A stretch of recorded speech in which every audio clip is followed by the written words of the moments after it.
China and Russia on Monday reportedly proposed that the United Nations Security Council ease sanctions on North Korea.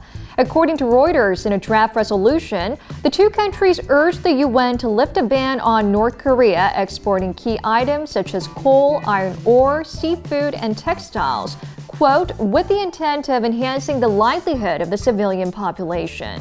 Although Beijing and Moscow has been raising the need at the UNSC to ease or terminate sanctions on North Korea, it's the first time they have actually submitted a resolution calling for it. And the timing is also noteworthy as it comes amid heightened tensions between Washington and Pyongyang, as well as increased chances of North Korea's strategic provocation with the year-end deadline set by the North approaching.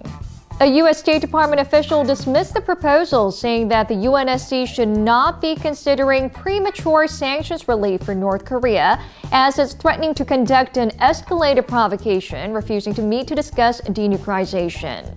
Kellyanne Conway, senior counselor to President Donald Trump, also made it clear that the U.S. position on sanctions remains unchanged, and Washington will not ease sanctions on the North until they see full, verifiable, and irreversible denuclearization of the Korean Peninsula. The draft also calls for a ban to be lifted on North Koreans working overseas and terminate a 2017 decision to repatriate all such workers by December 22nd.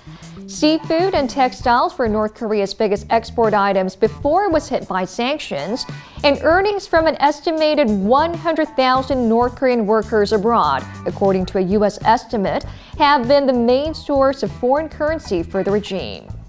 So the proposed resolution is basically calling on the UNSC to lift sanctions aimed at cutting off foreign currency flowing into the North that are thought to be used to support the country's nuclear weapons and missile programs. The draft would also exempt inter-Korean rail and road cooperation projects from UN sanctions.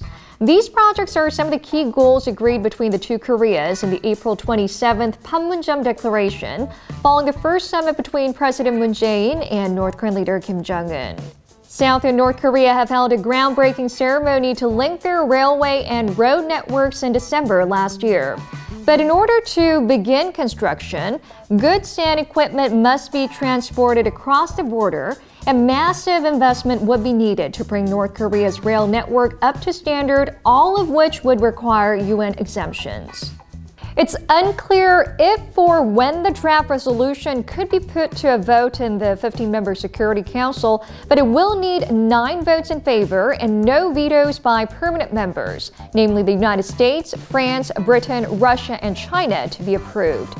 Unless Washington changes its stance on North Korea's denuclearization, which is highly unlikely, the odds are slim for the resolution to pass.